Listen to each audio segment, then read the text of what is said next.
بسم اللہ الرحمن الرحیم الحمد للہ رب العالمین والصلاة والسلام علی اشرف الانبیاء والمرسلین نبینا محمد وعلی آلہ وصحبہ اجمعین۔ ناظرین السلام علیکم ورحمۃ اللہ وبرکاتہ۔ آسان فہم قرآن اس موضوع کے تحت آج ہم چوتھا سبق شروع کرنے جا رہے ہیں۔ اس سبق میں ہم ایک آیت لیں گے، چونکہ ہم نے سورہ فاتحہ پچھلے اسباق میں کور کی، اب ہم قرآن کے بیچ سے ہوتے ہوئے کچھ آیتیں لیں گے، مثلا ایک آیت جو یہ بتاتی ہے ہمیں کہ نزول قرآن کا مقصد کیا ہے، اور اس میں گرامر بھی لیں گے ہم اور نقطۂ تعلیم بھی۔ اگین ہم خوشخبری یہ دیں آپ کو کہ اگر آپ پچھلے اسباق بھی سیکھ چکے ہیں تو آپ نے اب تک 38 الفاظ سیکھے ہیں جو تقریباً 8000 بار قرآن کریم میں آتے ہیں، اور اس سبق میں 13 الفاظ سیکھیں گے جو تقریباً 800 بار آتے ہیں۔ قرآن کس لیے اتارا گیا؟ اللہ تعالیٰ فرماتا ہے کہ اس کو تدبر اور تذکر کرنے کے لیے اتارا گیا۔ تدبر یعنی غور کرنے، اور تذکر یعنی نصیحت حاصل کرنے کے لیے۔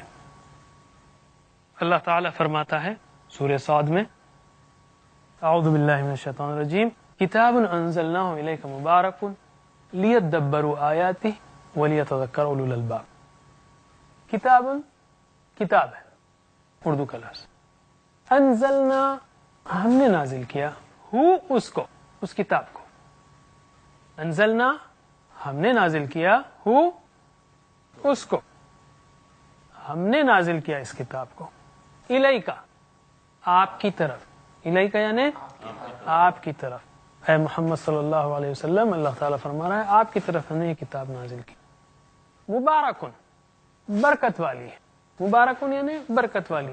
اللہ تعالیٰ نے مبارک کہہ کر بات ختم نہیں کی، یا یہ نہیں کہا ہمارے اپنے محدود معنوں میں کہ یہ کتاب برکت کی کتاب ہے۔ ہم نے برکت کا معنی بہت محدود کر دیا ہے، یعنی یہ کتاب پڑھیں گے تو جو سیلری آئی ہے اس میں تھوڑا پیسہ بچ کر رہے گا ختم مہینے تک، یا کوئی ایکسیڈنٹ نہیں ہوگا، یا اس طرح کی چیزیں، محدود برکت کو دیا ہے ہم نے۔ اور اللہ تعالیٰ کو معلوم ہے کہ ہم لوگ یہیں پر رک جائیں گے، اکثریت ہماری بس قرآن برکت کی کتاب ہے، برکت کی کتاب ہے۔ اللہ تعالیٰ نے کہا بے شک برکت کی کتاب ہے، مگر میں نے نازل کس لیے کیا؟ آگے فرما رہا ہے اللہ تعالیٰ کہ لیدبروا آیاتی، لیدبروا تاکہ وہ غور کریں، تدبر کریں، آیاتی ہی اس کی آیات۔ ترجمہ کیجئے، لیدبروا یعنی تاکہ وہ غور کریں، لیدبروا یعنی تاکہ وہ غور کریں، آیاتی ہی اس کی آیات پر، ولیتذکرا اور تاکہ نصیحت پکڑیں، ولیتذکرا اور تاکہ نصیحت پکڑیں، اولو الالباب عقل والے، اولو الالباب عقل والے، اولو یعنی والے، اولو الالباب عقل والے، لی یعنی تاکہ ایک معنی ہے، دوسرے ہم دیکھیں گے سٹیپ بائی سٹیپ، آہستہ آہستہ سیکھیں گے، آپ سارے معنی ایک ہی سیٹنگ میں سمجھائیں گے تو کنفیوژن ہوگا۔ تو لی کا مطلب تاکہ، جب تک تو قرآن کو اس طرح نہ پڑھے گا کہ تیرے اوپر نازل ہو رہی ہے، گرہ کشا ہے نہ راضی نہ صاحب کشاف، نہ کشاف کی تفسیر نہ راضی کی تفسیر کوئی گرہ کھولے گی، یعنی وہ مدد نہیں کر سکتی جب تک کہ تو خود قرآن کو اس طرح نہ پڑھے کہ تیرے اوپر نازل ہو رہا ہے۔ اس خود کا پہلو بہت اہم ہے۔ قرآن کے اس تدبر و تذکر کے پہلو کو ہم کس طرح اپنی زندگی میں لائیں، اس کے لیے میں 4 باتیں اور 4 یعنی 4 باتیں آپ کے سامنے پیش کروں گا۔ پہلے 4 یہ بتاتی ہیں کہ قرآن کریم سے ہمارا تعلق کیا ہے۔ قرآن کریم سے ہمارا تعلق راست ہے، ڈائریکٹ ہے۔ جب بھی ہم امام سے سنتے ہیں، جیسا کہ میں نے پچھلی بار اشارہ کیا، یا کتاب کھول کر پڑھتے ہیں، دیکھیے اگر کسی اور نے کتاب لکھی ہو، اگر وہ اس دیوار کے پار بھی بیٹھا ہو تو اس کو نہیں معلوم ہوگا کہ میں اس کی کتاب پڑھ رہا ہوں، لیکن جب میں قرآن کھولتا ہوں اللہ تعالیٰ فوری مجھ سے بات کرنے لگتا ہے۔ یہ لائیو کنیکشن ہے، یہ لائیو کتاب ہے، یہ ٹیکسٹ بک نہیں ہے۔ کسی نہ کسی نے اس کتاب کو لکھا ہوگا، لیکن آپ یہ نہیں کہتے کہ یہ اس کی لکھی ہوئی قرآن ہے، نہیں، آپ کہتے ہیں اللہ کا کلام ہے۔ اسی طرح امام سے سنتے ہیں تو یہ مت سمجھیے کہ وہ امام ہی سنا رہا ہے، نہیں، وہ اللہ تعالیٰ مجھے سنا رہا ہے، امام ذریعہ ہے، شخصی ہے۔ جیسا ابھی آیت ہم نے پڑھی، کتاب انزلنا الیک مبارک لیدبروا آیاتہ، یہ لوگ تدبر کریں اور لوگ نصیحت پکڑیں، نہیں، یہ میرے لیے ہے، میں تدبر کروں اور میں نصیحت حاصل کروں، طے شدہ ہے، پلانڈ ہے۔ اگر آج اس وقت ہم نے یہ آیت سنی تو میری قسمت میں پیدا ہونے سے پہلے لکھ دیا گیا تھا کہ آج کی تاریخ میں اس وقت مجھے یہ آیات سنائی جائیں گی۔ قرآن کریم سے ہمارا تعلق راست ہے، شخصی ہے، طے شدہ ہے اور متعلق ہے، آج سے متعلق ہے۔ اگر میں سنوں وبالوالدین احسانا، والدین کے ساتھ نیک سلوک کرو، تو میں پوچھوں اے اللہ آپ نے مجھے آج یہ آیت کیوں سنائی؟ فوری مجھے چیک کرنا چاہیے کہ میرا سلوک کیسا ہے میرے والدین کے ساتھ، یا کچھ ہونے والا تو نہیں، آج میں آزمائش میں پڑنے والا ہوں ان کی طرف سے، ابھی سے کیئرفل ہو جاؤں، اس لیے کہ اللہ تعالیٰ کی طرف سے وارننگ مل سکتی ہو ایڈوانس۔ جب تعلق معلوم ہو گیا تو ہمارا رویہ کیا ہونا چاہیے؟ توجہ اس کلام کی طرف ہونی چاہیے۔ توجہ سے مراد آنکھوں کی توجہ کلام کی طرف ہو، کانوں کی توجہ کلام کی طرف ہو، اگر آپ سنیں ادھر ادھر مت سنیں، دماغ کی توجہ کلام کی طرف ہو، ادھر ادھر مت سوچیں، دل کی توجہ اللہ کے کلام کی طرف ہو، شوق ادھر کا ہو، کہیں اور دل اٹکا ہوا نہ ہو، جسم کی توجہ نماز پڑھ رہے ہیں اور کپڑے سدھار رہے ہیں یا ادھر نہیں، کلام کی طرف، اللہ کا کلام، توجہ، ترکیز، فوکس، فہم، سمجھیے اللہ تعالیٰ کیا کہہ رہا ہے۔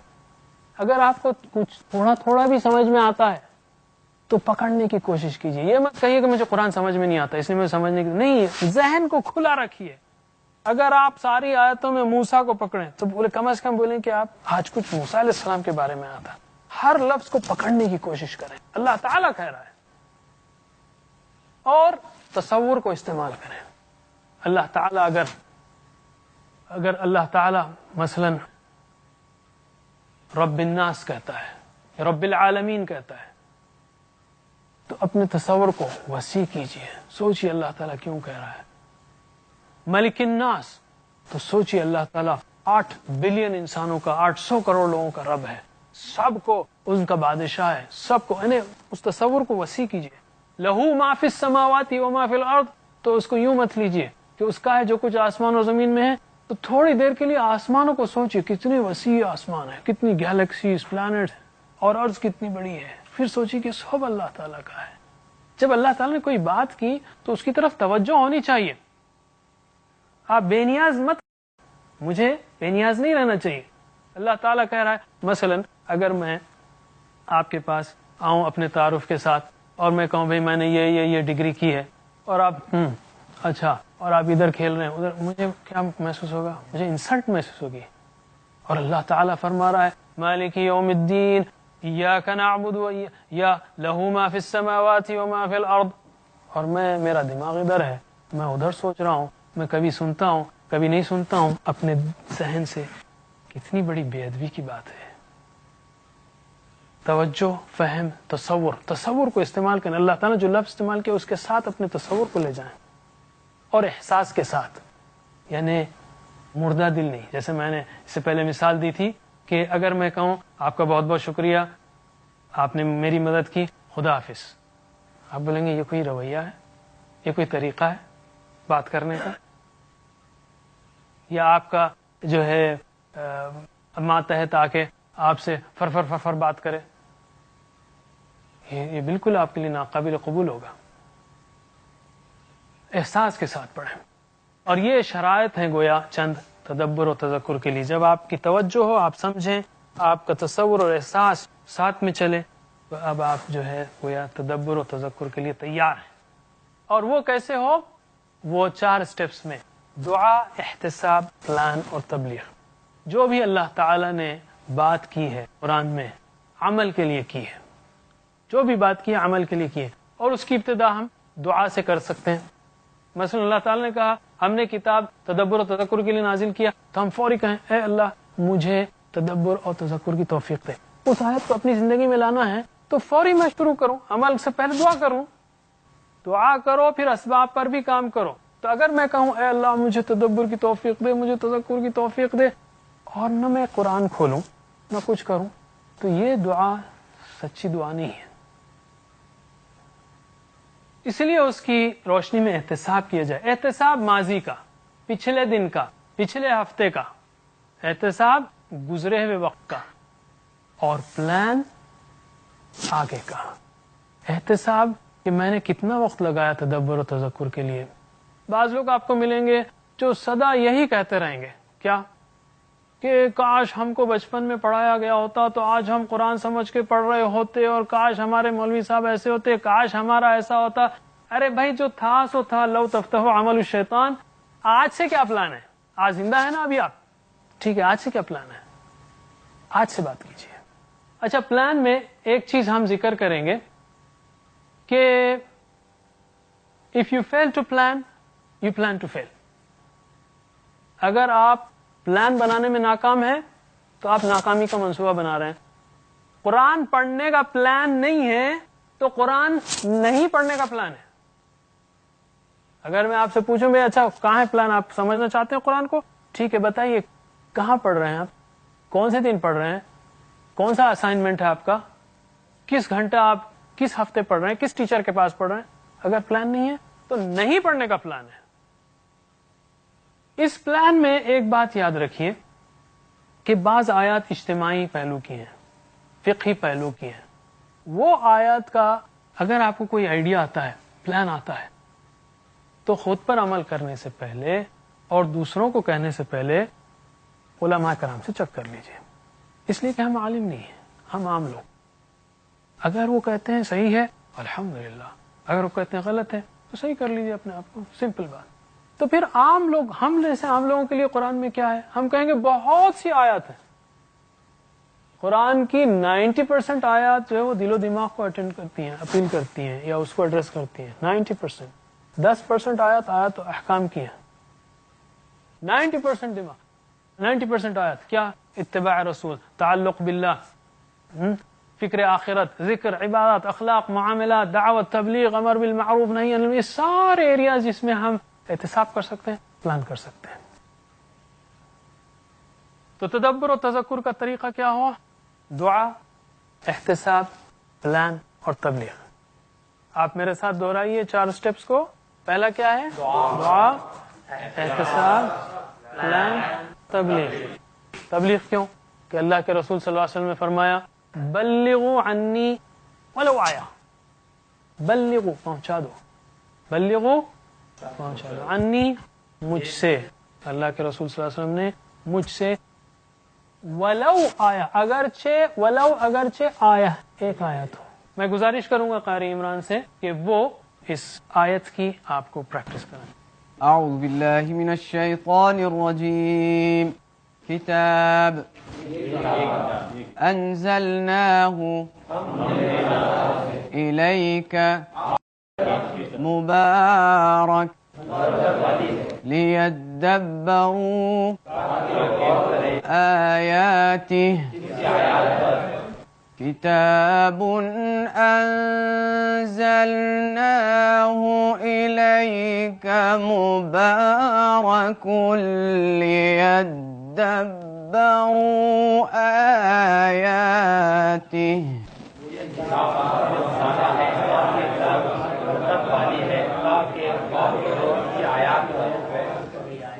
وَلِيَتَذَكَّرَ أُولُو الْأَلْبَابِ وَلِيَتَذَكَّرَ أُولُو الْأَلْبَابِ.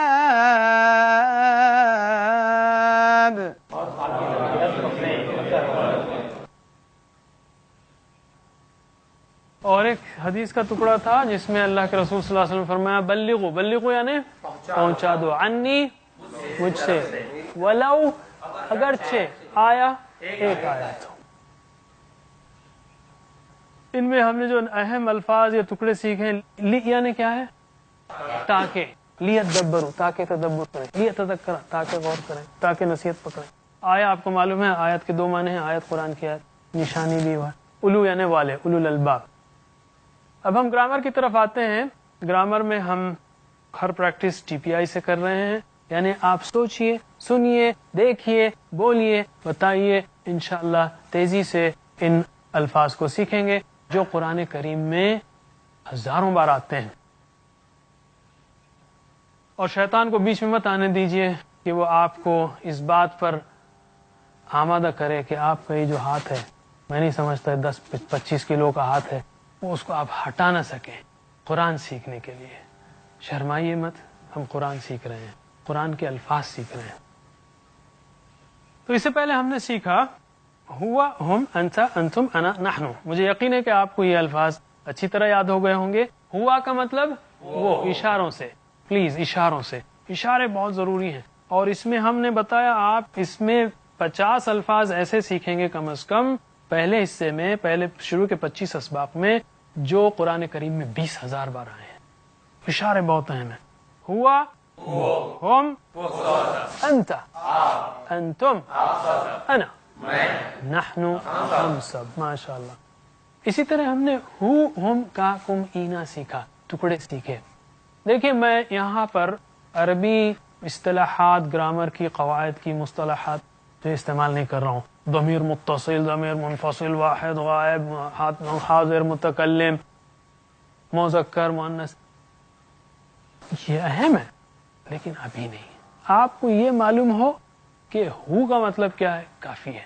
ویسے میں آپ سے پوچھوں گا کہ آپ میں سے کتنے لوگوں کو اردو قواعد آتے ہیں؟ اردو بات کر رہے ہیں، آپ سمجھ رہے ہیں؟ کیا میں آپ سے یہ کہوں کہ پہلے جا کر اردو قواعد سیکھے پھر بعد میں آ کر میری بات کو سننا یا بعد میں اردو بات کرنا؟ نہیں، استعمال سے، مانوسیت سے آپ کو یہ چیزیں آ جاتی ہیں، اور بعد میں جب آپ کو اچھا سمجھ میں آنے لگے کچھ تو پھر ضرور قواعد سیکھیے۔ یہ ہمارا KG کا کورس ہے، ابتدائی کورس ہے، کنڈر گارٹن کا کورس ہے، قرآن کی بسم اللہ کا کورس ہے۔ سمجھیے آپ، یہ اس سے آپ قرآن کے مفتی نہیں بن جاتے، یہ تو سمجھنے کا کورس ہے صرف۔ تو ہو، ہم، کا، کم، اینا قرآن کریم میں بہت بار، 10,000 بار کے قریب آتے ہیں، ہر لائن میں آتے ہیں ٹکڑے۔ ربہ کیا مطلب تھا؟ ربہ اس کا رب، ربہم ربکا، ربکم ربی، ربنا ہمارا رب، ماشاء اللہ۔ ہم نے یہ بھی دیکھا تھا کہ الفاظ کی 3 قسمیں ہیں۔ ایک ہے اسم، جیسے کتاب، مکہ، یا صفت، مسلم، مومن، اور دوسرا ہے فعل، جو کام کو بتائے، جیسے فتحہ اس نے کھولا، نصرہ اس نے مدد کی، اور تیسرا ہے حرف، جو اسموں کو اور فعلوں کو ملائے، اسم کو ملائے، فعل کو ملائے، یا اسم فعل کو ملائے، وغیرہ۔ ہم نے رب کے ساتھ، جو کہ ایک اسم ہے، رب کے ساتھ ہو، ہم، کا، کم، اینا کو جوڑ کر سیکھا تھا۔ ربہ اس کا رب، جیسا کہ ابھی آپ نے کہا، ربہم ربکا، ربکم ربی، ربنا۔ مزید پریکٹس کے لیے ہم کچھ اور الفاظ سے اس کو جوڑ کر پریکٹس کرتے ہیں، جیسے دین۔ دین کا مطلب نظام زندگی، زندگی گزارنے کا طریقہ۔ اسلام، جیسے اسلام دین ہے، زندگی گزارنے کا طریقہ ہے، مذہب ہی نہیں ہے۔ مذہب جو ہے، ریلیجن صرف پوجا پاٹ کا اور مراسم کا حصہ ہوتا ہے، اوکے؟ اور سسٹم جیسے کمیونزم ہے، سوشلزم ہے، پوجا پاٹ نہیں ہوتی لیکن نظام کا، زندگی گزارنے کا ایک پہلو ہے اس کے اندر۔ دین میں دونوں پہلو شامل ہیں۔ دین میں دونوں، بدھزم صرف ریلیجن ہے اور سوشلزم صرف سسٹم ہے، اسلام دونوں ہیں۔ اس کے پاس مراسم ہیں عبادت کے، اور اس کے پاس پوری زندگی گزارنے کا طریقہ ہے۔ دینو، دینہو اس کا دین، دینہم اس سب کا دین، دینو کا، دینکم دینی، دیننا ہمارا دین۔ اسی طرح کتابہ، کتابہم کتاب کا، کتابکم کتابی، کتابنا ہم سب کی کتاب۔ ایک اور چیز ہم اس میں سیکھیں گے، آپ نے سیکھا ہوا یعنی وہ، ہیا وہ عورت۔ ہمارا سیدھا ہاتھ، ہمارا ہمارا سیدھا ہاتھ مذکر کے لیے ہے، ہوا ہم انت انتم انا نحن، اور ہمارا بایاں ہاتھ بغیر کسی ڈسکریمنیشن یا امتیاز کے سہولت کے لیے مؤنث کے لیے ہے۔ ویسے بھی ہمارے پاس دونوں سپریٹ ہیں، یہ مکسنگ جو ہے، اختلاط، یہ اسلامی نہیں ہے۔ اور چونکہ صیغے بہت ہیں، ہوا ہم انت انتم انا نحن، ہیا ہن انتی انتن انا نحن، اور فعل کا بھی پورا چلے گا۔ جیسے ایک جھلک کے لیے بتاتا ہوں میں، فعلا فعلو فعلتا فعلتم فعلتو فعلنا، فعلت فعلنا فعلتی فعلتن فعلتو فعلنا، اور مضارع وغیرہ سارے چلیں گے۔ تو ہوا مطلب وہ مرد، ہیا وہ عورت۔ اسی طرح ربہ یعنی اس کا رب، مرد کا، ربہا اس عورت کا رب۔ کیسے یاد رکھیں گے؟ ایک بہترین طریقہ یہ ہے کہ ابو بکر رضی اللہ عنہ، ابو بکر راضی ہو اللہ ان سے، عائشہ رضی اللہ عنہا، مؤنث کے لیے ہا ہے۔ یہ مثال کو یاد رکھیں، ہو ہا، ربہ ربہا، کتابہ کتابہا، دینہ دینہا۔ بھول جائیں تو ابو بکر رضی اللہ عنہ، عائشہ رضی اللہ عنہ، ہاں اللہ تعالیٰ ان سے راضی ہو۔ اسی طرح اور ایک چیز ہم سیکھتے ہیں جو کہ بحیثیت اردو داں اور مسلمانوں کے ہم جانتے ہیں، جیسے راشد راشدہ، خالد خالدہ، مذکر مؤنث، مسلم مسلمہ، مؤمن مؤمنہ، مشرک مشرکہ، صالح صالحہ، منافق منافقہ۔ آپ کو مؤنث بنانے آ گیا ایک طریقہ۔ اسی طرح اس کی جمع بھی، جیسے مسلمہ کی جمع مسلمات، ہمارے پاس ہے جامعۃ الصالحات، صالحہ صالحات۔ مسلمہ کی جمع مسلمات، مؤمنہ کی جمع مؤمنات، صالحہ کی صالحات، مشرکہ کی مشرکات، منافقہ کی منافقات۔ آپ کو مذکر آ گیا، مؤنث آ گیا، مذکر کی جمع آ گئی مسلمون مسلمین، مؤنث کی جمع ایک ہی ہے مسلمات۔ ایک جمع بنانے کے طریقے بھی آگے، مذکر مؤنث بھی آ گیا، اور ہوا ہیا، اور ربہ ربہا، یہ سیکھ لیا ہم نے، جو قرآن کریم میں بہت بار آتے ہیں۔ پھر سے ہم کہیں گے اللہ کے رسول صلی اللہ علیہ وسلم نے کہا تم میں سے بہترین وہ ہے جو قرآن کو سیکھے اور سکھائے۔ اللہ تعالیٰ نے اس مبارک سفر پر ہم کو آنے کی توفیق دی ہے۔ عہد کیجیے اللہ سے، دعا کیجیے اللہ سے کہ یہ سفر ہمیشہ ہمیشہ مرتے دم تک جاری رہے۔ اللہ سے دعا ہے کہ وہ ہمیں قرآن پڑھنے، سمجھنے، عمل کرنے، پھیلانے کی توفیق دے۔ وآخر دعوانا ان الحمد